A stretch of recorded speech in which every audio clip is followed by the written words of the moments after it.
So I got to say, it's a treat to be here. As Mayor Brown said, London may be an expensive city, but I always found it to be a delight. I'm from Flint, Michigan, and that's a project that I'll be talking about today. And I specifically came to London to study with Jason and the HEAL in 2008 because just from a geographer's eye, looking at the map, looking at London versus the Flint community, I knew something was different. I knew they were doing something better in terms of providing healthy environments for children and adults. And so that drove my rationale for coming to study at Western. So I graduated from here in 2013, and so I'm very happy to be back here at my alma mater to share some work I've been doing back in Flint over the past couple of years. The unique program intervention I'll share with you entails not only the move of a pediatric clinic, but a prescription for healthy eating program that makes it easier for young families to get healthy foods. I'll be sharing this work in the context of Flint's ongoing challenges with access to clean water, healthcare, and food access.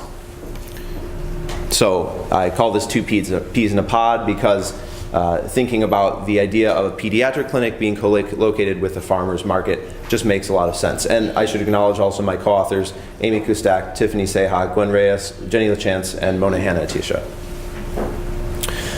So if you followed the Flint water crisis, this map may be familiar to you, and if not, I'll give you a bit of an explanation anyhow. So it reflects a spatial cluster of children with elevated blood lead levels. So these are kids with higher than 5 micrograms per deciliter of lead in their blood. And this is as a consequence of the state's involvement in Flint's decision making with regard to its water system. So the state kind of took over the city finances, changed the city's water source with the idea that it would save some money. What wound up happening is the water source they switched to was more naturally corrosive. It started leaching lead off of pipes and delivering it into the water system. And so this red blob, effectively for point of comparison, the out county is everything that's blue and kind of into the really light yellowish kind of shade. And the only blob in the entire county that was anything higher than that, this is a kind of a predictive surface of where you would expect to find kids with elevated blood lead. That's packed right there in the middle of the city of Flint. And this is during that immediate post period. So thousands of kids were exposed potentially to high levels of lead in their water. So I'm taking you back before all of that to before Dr. Mona Hanna-Atisha and I discovered this disparity in lead poisoning among Flint children. So I've been working with her since about the winter of 2015. That's around the time that I left Western here and went to work for Michigan State. And so at the time, she knew I was a geographer, and she knew that kind of this relationship that I'd had to children's health. She herself was in an environmental science program in undergrad.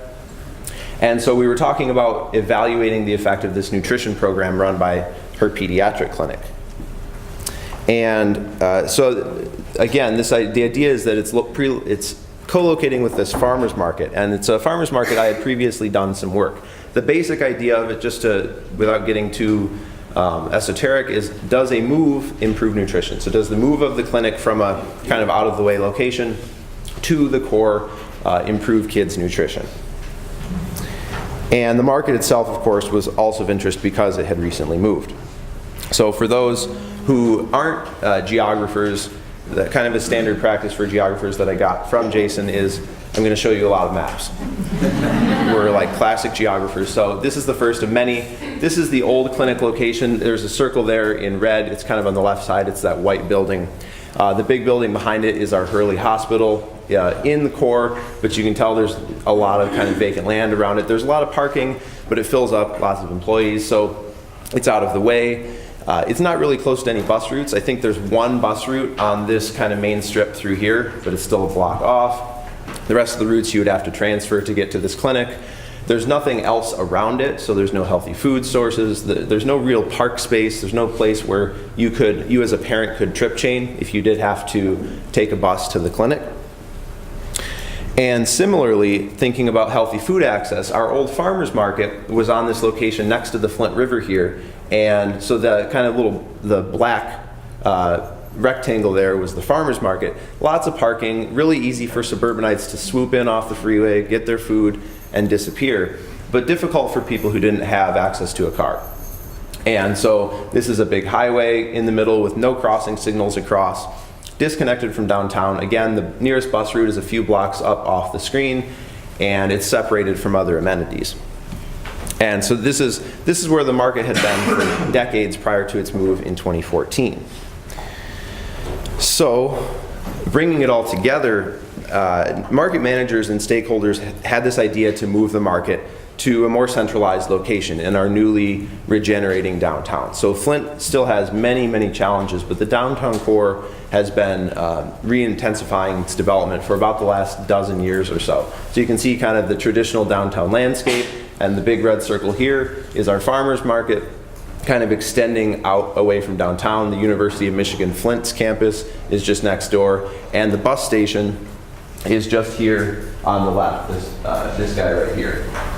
So thinking about opportunities for healthy food access, the idea is now there's this farmers market here. There was a vacant second floor, and so the Hurley Hospital and the Hurley Pediatric Clinic got together with the farmers market and completely renovated the second floor of the farmers market to be the pediatric clinic. So one more map, and then I'll get to the meat of the talk. So this move wasn't just made to be trendy. It wasn't just let's put kids in this fancy farmers market that they're not going to be able to access. The new clinic, as I mentioned, the new clinic and market were right next to our bus station here. And you can kind of see the downtown core. There's red bricks along our main street, so that's kind of the main core of the city. And then here are lots of things going on. The orange are bus routes, and all of the bus routes in the city except one converge on our bus station. So anywhere in the city you live, if you're taking a bus, you're going to wind up right at the market and right at the clinic. The old market you can see is way up here on the upper right, and the old clinic is over there on the upper left. So they're separated from each other and from the bus station. Now they're all together. And this is important because in Flint, continued retail disinvestment means that there's only a few grocery stores remaining, and there's only one major chain grocery store in the city. And so as you might expect, these are smaller stores. They often sell lower quality foods at higher prices. They don't have the same variety of healthy foods. You're not going to find watercress or kale or any of these other kind of fancy products at these grocery stores. And you might be lucky if you could even find apples that aren't mealy. How big is Flint? Oh, sure. So the city of Flint has 100,000 people, and the region of Flint is about the same size as the region of London. So thinking of London, if you kind of puked London over 5 times the land area, that's kind of what you're dealing with in Flint. It's even less dense, and the core is very much less dense than, say, the core of London. So yeah, so one major chain grocery store in an area of 100,000 people. And liquor stores and junk food stores proliferate. There's about a 50-50 county-wide split between liquor stores and bars, just for kind of reference. And in one neighborhood in the city, there are 30 liquor stores and 1 bar. So these are neighborhoods that not only have this massive concentration of unhealthy food outlets, but kind of typical social gathering places like bars don't even exist in these places. And also, so Flint's nickname is the vehicle city, kind of like Detroit is the motor city. But despite this reputation, mobility is a huge problem. The poverty rate in the community is 41%. Different estimates of car ownership are kind of in the mid-80s, so it's still pretty high, but it means that there's a substantial proportion of the population who doesn't have access to a car. And because our public transit system is strained, because it has to serve this huge area, it means even if you are catching a bus, you're probably riding it for a long time just to get to one place. You're not able to trip chain the way you would in a denser community. So I had done some initial work at the Flint Farmers Market, and this kind of drove our inquiry.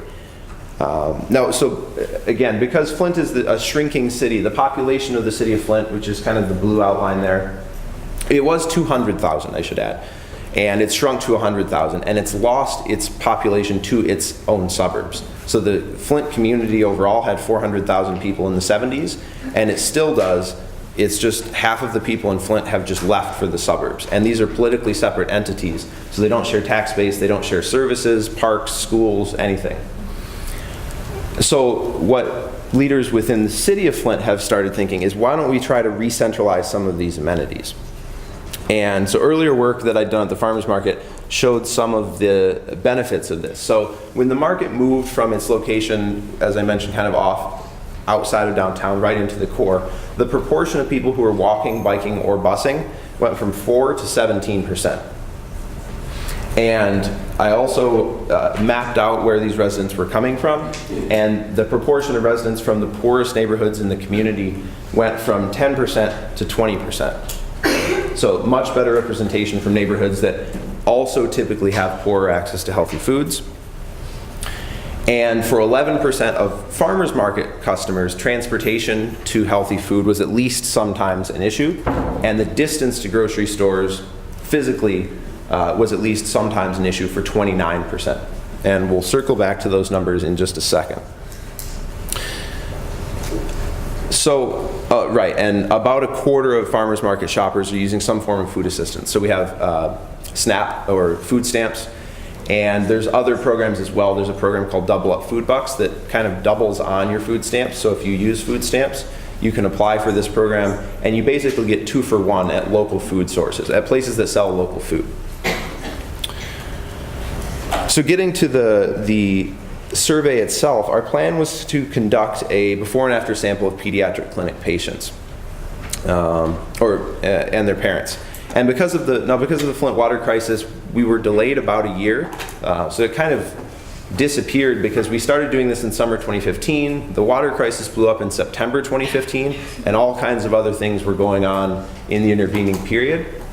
But at the baseline, we surveyed 315 parents, 251 of whom were immediately within or immediately surrounding the city of Flint. And the objective was to establish this baseline to compare against a follow-up for 2017. And so I'll share some baseline results, their relationship to the neighborhood food environment, and the results of our prescription for healthy eating program. So this baseline survey, 92% of the respondents were women, 27% between 18 and 24, and another 39% between 25 and 34. So typically young women, about a fifth have no high school diploma, and 35% had never shopped at the farmers market before the co-location. Now, generally, about less than half of the sample strongly agreed with statements like, it's easy for me to find fresh fruits and vegetables. Transportation's never a problem. Distance is never a barrier for me in finding a grocery store. Good quality dark green and orange vegetables and fresh frozen and canned fruits are always available. So again, less than half of people are responding that they strongly agree with these. And for reference, 11% of farmers market shoppers were in these kind of bottom 3 categories. And that's compared to 25% of the pediatric clinic sample. And 29% reported some issues with distance accessing healthy food compared at the farmers market compared to 39% of the pediatric clinic sample. And 34% had some level of food insecurity. So these are all levels higher than the farmers market sample, as we might expect. What I did from here is I had simultaneously been conducting the Flint Food Store Survey. It's adapts the Nutrition Environment Measures Survey for stores scoring, and it was conducted at 265 stores. These stores were then geocoded to their exact location, and they're just for visualization. These are sized according to their score with darker and larger circles, basically referring to better stores. So you notice there's lots of dark green circles around the fringe, and there are a couple kind of up in the north center.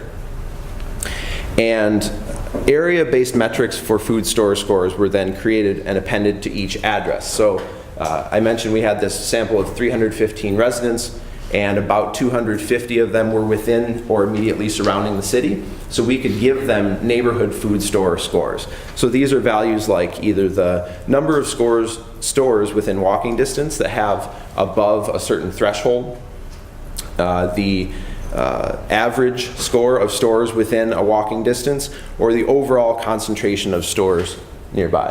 Thanks. So those 3. Basically, as a way of suggesting what's the relationship between where you live and your perceptions about food access. And so what we found is there's modest but significant correlations, and the The red values here are significant relationships between the objectively derived food store score and something like, say, it's easy for me to find fruits and vegetables in my neighborhood. So in other words, this is just validating that the pediatric clinic parents like their impressions of their neighborhoods are validated by the store scores. And so same with like distance is never a barrier. People that said it's never a barrier do generally have better food store scores in their neighborhoods. People with better food access also tend to have better outcomes with respect to food security. So getting to the intervention itself, knowing what we do about Flint's food environment and that many people with poor access are unable to procure the foods they'd like, it was Hurley's idea to pursue a prescription for healthy living initiative. And it gained a lot of support on account of the Flint water crisis, owing to how good nutrition can mitigate the effects of lead. Now, in contrast to other nutrition prescription programs that have been deployed, Hurley's was focused on prevention and was targeted to children, and also had this emphasis on lead mitigating foods, so those high in calcium, vitamin C, and iron.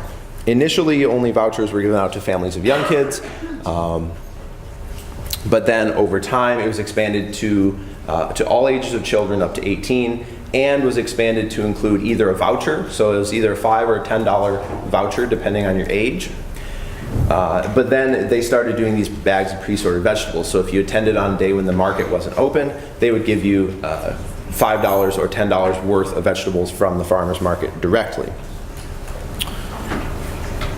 So our sample reflected the city's composition overall, tended to be primarily Black or African American, and most of the kids that were receiving these were under the age of 5. That's just owing to the composition of the clinic itself. So some programmatic changes were made throughout the year, including the addition of pre-sorted bags, as I mentioned, but some general trends are visible. More families are receiving and redeeming these prescriptions, and food consumption appears to be improving. So the percentage of kids from the first quarter of 2016 to the last went down from 35% to 17%, and the percentage of kids who are eating at least 2 vegetables a day went from 23% to 62%. And redemption of the prescriptions, especially after they, in the middle of quarter 2, when they started just handing out bags of produce instead of giving vouchers, has gone up as high as 83%. Or sorry, those are received, and the redemption is 52, but there's still a number that are still redeeming. So we expect that to be into the high 60s. So a few key takeaways include the fact that this wouldn't have been possible without clinician buy-in. So the clinic's emphasis is on nutrition, and they actually have dietitians on staff. They also have a WIC office, so Women, Infants, and Children program. They have an office in the clinic itself. Second, and interestingly, the funder of this program is the Rite Aid Foundation, so a pharmacy foundation. Contrary to the idea that a pharmacy might be averse to non-medical interventions, they continue to support this initiative. And additional funding's also been made because of this, again, because of all of this attention being paid because of the water crisis. We've also found that people are self-sorting into market days, so people who are really apt to want to shop at the market are scheduling their children's appointments for Tuesdays or Thursdays. The market's open Tuesday, Thursday, and Saturday. But again, parents who bring their kids on Mondays, Wednesdays, and Fridays are still getting those bags of produce. And most importantly, we find that parents are integrating more fruits and vegetables into their kids' diets. So just to broaden out briefly here, we also have cause for optimism in our food system more broadly. So I had mentioned that the landscape was kind of emptying out. There was only one grocery store, but partners have gotten a little bit more innovative with how they're thinking about food retail. So I've referred to these as like small scale healthy food retail interventions. We have a mobile market now that specifically, it uses data from the Flint Food Store Survey to see where in the where in the city neighborhoods are most underserved, and locates in some of those places to provide healthy food access to residents in those places. And that's partnered with the farmers market and a local grocery store, so they're able to accept food stamps and the Double Up Food Bucks program I mentioned that basically doubles your purchasing power if you use food stamps. The Michigan State University Cooperative Extension also now has a Refresh My Corner Store initiative, which is similar in motivation to the mobile market, the idea of using something smaller scale to get healthy foods into a community. And so they've targeted 7 corner stores in the city for intervention. We also have an economic recovery task force that's pursuing 2 new grocery stores. And I'll have to jump over this because I'm getting the hook here. But we have a couple of garden-based programs as well. So particularly to those of you who may be in a position, I'll skip that. If anybody wants to know other reasons why I'm optimistic for Flint, we can talk about that later. So particularly to those of you who are nearby or maybe in a position to deploy similar programming, I would invite you to consider a trip to our city to check us out and see all the great stuff we have going on. You can reach me at my email, you can follow me at my Twitter, and in real life, you can find me right there immediately. It's actually really easy to find. Go downtown, follow the red bricks. I'm right next to the Farmers Market and the Pediatric Clinic at the College of Human Medicine building. Thank you.